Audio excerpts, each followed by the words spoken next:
Forget gurus. Forget anyone claiming to be an online business expert without going through the challenges of entrepreneurship themselves. The Real Money, Real Business podcast is here to prove the best insights in online business comes from your fellow online business builders. We dig into stories of entrepreneurs selling their business on the Empire Flippers marketplace so that you can learn how they made their business profitable, how they overcame obstacles, and what lessons they learned in their online journey. If you want to take your business and your knowledge to the next level, you've come to the right podcast. Let's get started.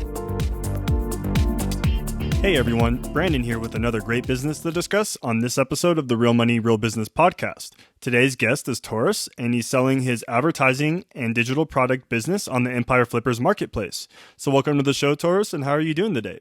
Hi, Branden. Thanks a lot for having me. Yeah, doing well given the current situation. Can't complain. So, thanks for having me. No, it's really nice having you on the call today, and I'm looking forward to speaking to you, about this business you've created. But before we get into that, let's go into a quick summary. Now, it is an advertising and digital product business in the health and fitness niche, and it was created in September 2017. The average monthly revenue for the business is $6,977 and makes an average of $6,593 per month in net profit. For everyone listening, you can visit the empireflippers.com/marketplace URL and search for listing 47473 to learn more about the business, or you can unlock this listing and start your due diligence if you're interested in purchasing this asset. So now that I've given a general overview of the business, let's go into what's included in the sale. It is the primary domain and all site content and files, an additional domain with all of these site content and files, an email list with 6,188 subscribers, a drip account with over 253 subscribers, social media accounts for Facebook, Twitter, Instagram, Pinterest, YouTube, and the podcast, and a OneSignal push notifications database with around 5.1 thousand active subscribers. So, Taurus, can you tell me a little bit about your background in building and running online businesses? Sure. So let's say in building and running online businesses, I don't have that many, years of experience, but I've done a couple of online projects, I guess people can call them startups before. None of them hugely successful, but I was always, let's say, interested in being my own boss and, living on my own terms. So, and, being out of this generation where most of things are happening online, I guess got into doing things online myself, checking different industries. And let's say, I don't know how many years ago, maybe 5 or 6 years ago, I started to check, a few things here and there. And this particular project we started around 2.5 years ago, I guess. Okay. And then, so how does the business primarily make money then? Is a majority of it coming from the digital product side or more from the advertising side of the business model? It's mostly through advertising. So as you correctly mentioned, we have two revenue streams. It's digital product and advertising. So we started with the digital product revenue stream only, and that was nicely growing. But as time went by, we thought that, having all the eggs in one basket is not the best strategy to have for any business. So we were looking for other revenue streams. And luckily, we stumbled upon direct advertising deals with, different businesses. And that worked out even better than expected, that it takes, the majority of the revenue that comes to the business right now. So, yeah. And then why decide to go into the digital product monetization? Was there something that stood out to you that just seemed like a better opportunity than, say, doing something like a just strictly advertising or content-based business? Yeah, I think it's like the biggest reason is because when I started this project, it wasn't, selling content or I'm going to build this niche site and sell it on Empire Flippers. I didn't even know what Empire Flippers at that point. I really just started out of my own personal passion for health and fitness. And I just sort of had this mantra of, give, and good things will happen to you. So my initial strategy was just provide a lot of free content. And at some point, probably around maybe 1.5 years in the business, I started to get hungry. And I was like, okay, maybe this is the point where I'm going to monetize some of the content I had. And it just happened that I already had lots of free digital products. So I just put a paywall on some of the most popular ones. And, so that's how I started charging for it, just because it was the, low-hanging fruit, I guess. That's really great to see. And, also, was there something that stood out to you about the health and fitness niche? Or was it something that you just had, through product research in the past, or even content research and keyword research, something that stood out to you while you were doing, a little bit of work on the back end at that time? What do you mean? Like stood out in what sense? As far as this specific niche, was it already something that you were familiar with from the past? All right. Yes and no. So let's say, I heard about it. And as I was in general health and fitness niche, as if you are in this niche, sooner or later, you're going to learn about this particular topic as well. And, we just wrote a couple of articles about it, interviewed some guests on our podcast, and it sort of caught on, like we became quite, let's say, prominent in the search results, starting getting traffic in that particular topic. So we just doubled down. We saw that people are interested in it, that we can provide some values. And that's how it happened. But, one thing, I guess, what surprised me in general is, I started like this business, like I said, in 2017. So at that point, I was already convinced that there's no way a new player in health and fitness niche can do something. I thought that everything is already written about and created around and stuff like that. So I was quite positively surprised that even, you're new and you perhaps, have some new ideas how to do things. You can actually start from scratch and grow this business to, I would say, to the point where, a lot of people would be happy with. Yeah, no, that's a lot of great opportunity once you find maybe a sub niche within a bigger spectrum of the market that you're in. And it's great that you can capitalize on that. Now, if the business is doing so well right now, Taurus, why is it that you've decided you want to sell it? Yeah, it's 100% personal reason. It's because my wife is pregnant at this point. While we are recording this podcast, we are exactly 2 weeks away from giving birth. So that's, a huge new chapter in our life. It's our firstborn. So I just thought that, I really want to be there for my child, especially at the, these first moments, first weeks and first months. So I'm just sort of offloading a little bit the things that I do. Mm-hmm. And I just want to take, I guess, maybe, half year off or something. So that was just the perfect timing. And that's the main reason, I would say. Yeah, no, that makes total sense. And congratulations on the addition to your family. And Thanks. Now, was there anything that you had learned while you were growing this business that you plan on maybe down the road applying to future projects or businesses? Yeah, I guess, the number one is the typical thing in the content businesses that I now learned, over the years, that obviously the keyword research is super important, the whole SEO, understanding the mechanics, obviously that taught me a lot while doing this business. Also, one thing that I wasn't good at, and I guess, this is still not good at, but this is perhaps opportunity for the buyer, but this is what I'm going to double down in the new business, is the whole funnel thing. How do you get people into your site? How do you, get them to lead magnets into your email list, and perhaps use the email sequences to upsell, to downsell, and so on and so on. So I think the funnels, I was, let's say, quite surprised how much there is to learn in terms of using them effectively. Yeah, no, I completely agree with you. And having that knowledge now, you can apply that with your future sites and, ultimately knowing the specific key terms or keywords that are causing more buyers' intent within this business model anyways. Now, on the subject of, traffic, where do majority of your traffic come from then? Is most of it coming from organic search, or are you also running PPC ads? No, it's all fully organic. We've fiddled with PPC ads maybe for like 2 days out of the whole time. I'm just, let's say, not good at it. So I was afraid of wasting a lot of money. And as our margins, perhaps, we're not selling a, 5-figure product, I would be perhaps more comfortable with, losing more money along the way. So majority of the traffic comes from organic, I would say, over 90%, some direct, and then a couple of percent comes from social media. Okay. And then as far as other forms of marketing, you had mentioned that you have the email list and you're sending out a few emails. Are you monetizing that at this time, or is that something that just kind of goes out with the addition of any new products that you might have? Yeah, I would say we're monetizing it. So we have quite a few of these email sequences set up, for some people who, signed up for some lead generation product that we have. Mm-hmm. And then we encourage them to purchase the products we have. We also, let's say, use the fact that we have this email database, and we include it in direct advertising deals with our advertisers, as in, one of the benefits that we would perhaps send out a direct email to our database promoting their products, right? So This is like 2 ways we are monetizing it right now. No, that's really great. And then personally, Taurus, if you were to keep this business, hypothetically speaking, what are some of the ways that you would try and grow it? Like I said, this is my first sort of a content and niche site. So I didn't know about these revenue streams at all. I only knew AdSense. But funnily enough, that we haven't used AdSense, and we don't have any sort of these advertising deals. So if I would continue to run it, I would definitely check that out, because given the traffic we have, I think we're leaving quite a substantial amount of cash on the table by not doing it. So I would learn, how to do that. The second part, I would probably do some conversion optimization. We are not, compared to other health fitness sites, I think they are much better at selling the products. Let's say the messages are a little bit stronger, maybe they're a little bit more aggressive. Maybe it's the European mindset.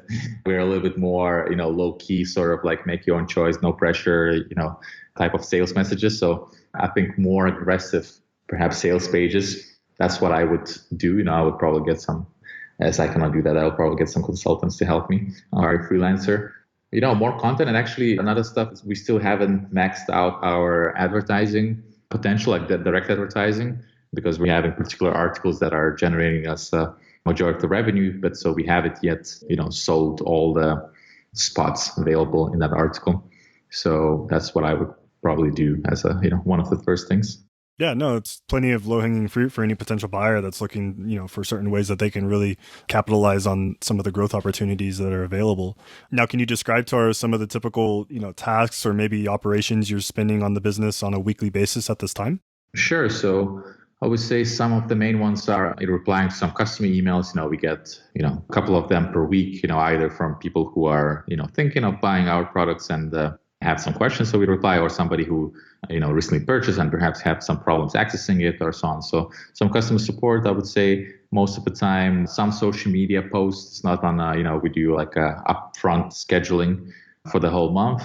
Then obviously SEO, content updates, we always keep track of what's happening in the rankings. Are we losing rankings? Are we getting rankings? Some things that perhaps I should do in the content, add some more keywords, update the content, merge the content. So it goes into right now. Okay. That's really great to hear. And then, what do you feel are maybe some of the potential risks associated with this business that a buyer should be aware of? Yeah, the risk is always, probably the main ones like the traffic, right? I mean, we might lose the rankings and therefore lose the traffic, and, perhaps some advertisers will no longer be happy to advertise with us because we don't have such a strong rankings anymore. I would say that's the biggest risk.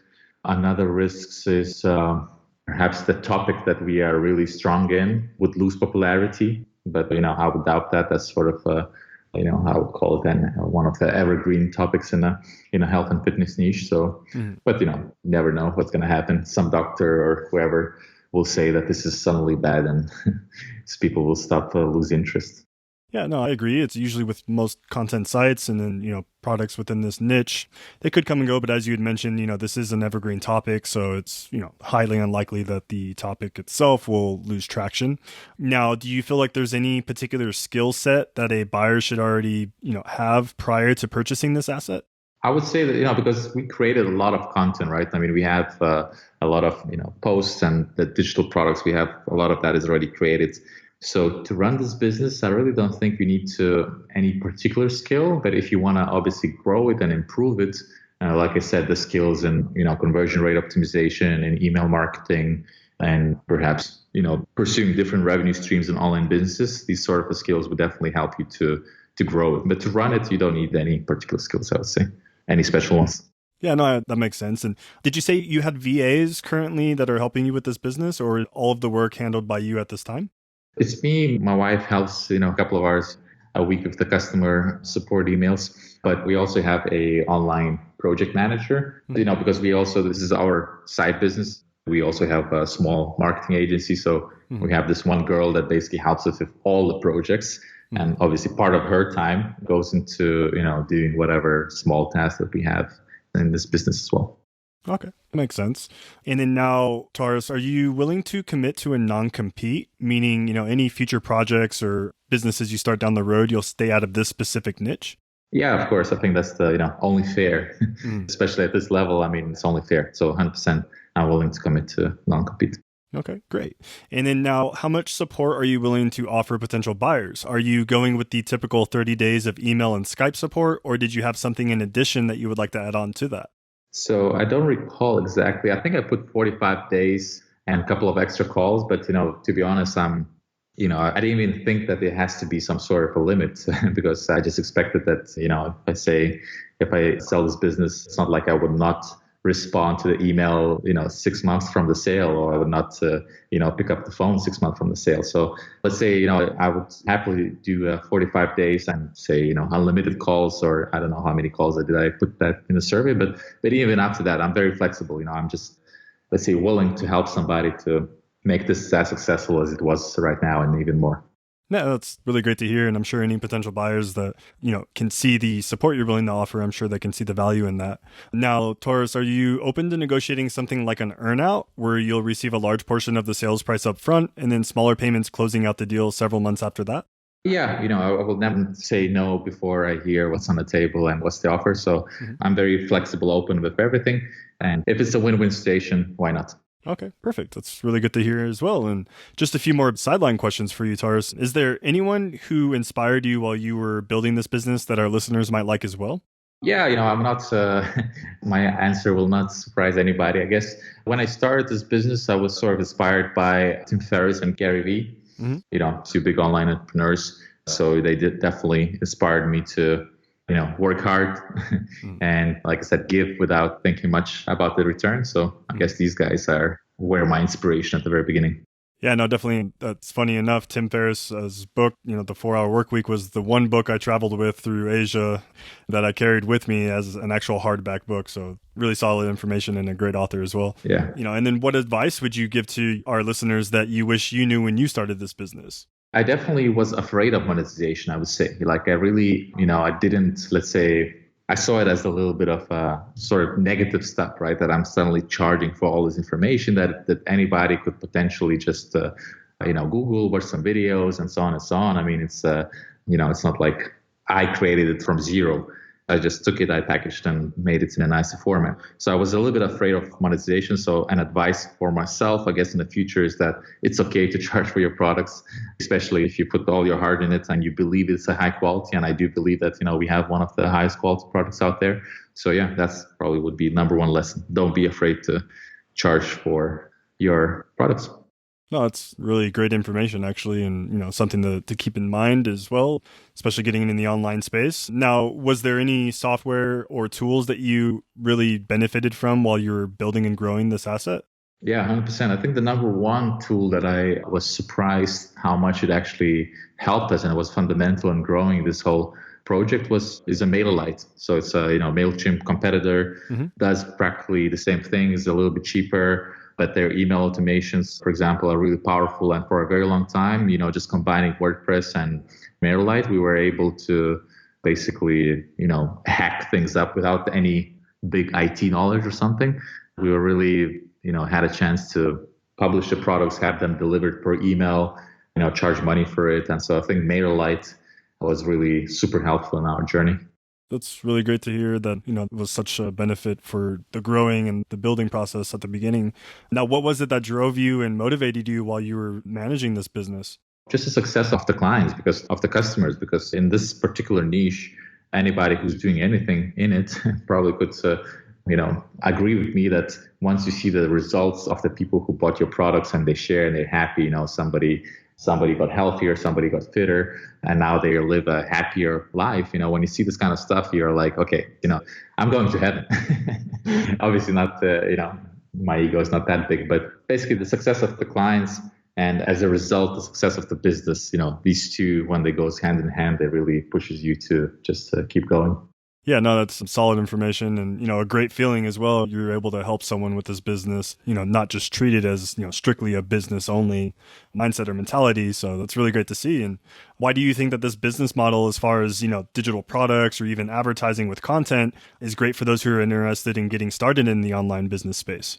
Yeah, because I think it's very high margin business model, right? Because you digital product, you have no inventory, you have unlimited supply. You can scale it indefinitely, basically, and it pays off. The production costs are usually also not that high, so the payoff period is really short. So I'm definitely a big fan of digital products. If you're in a niche where you can think of some digital product, I definitely advise you that, because even if, let's say, the sales in the beginning are not that high, right? But once again, the cost of having the product, the inventory cost, the shipping costs are practically zero. So there's really very little downside to having digital products.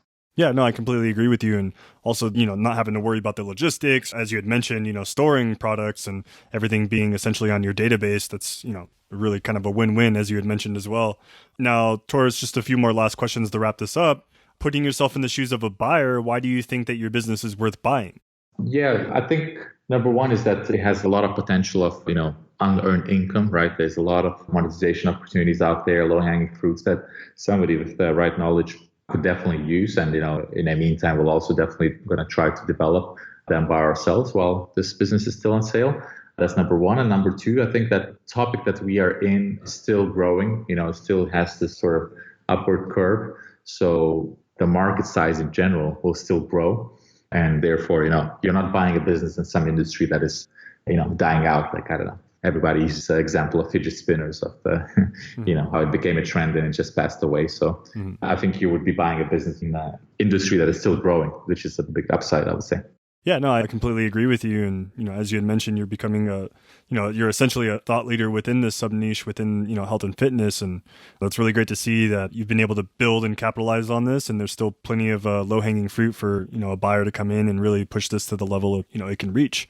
So that's pretty much the call. And Taurus, I really appreciate you coming on. Was there anything else that you'd like to share that I might have missed?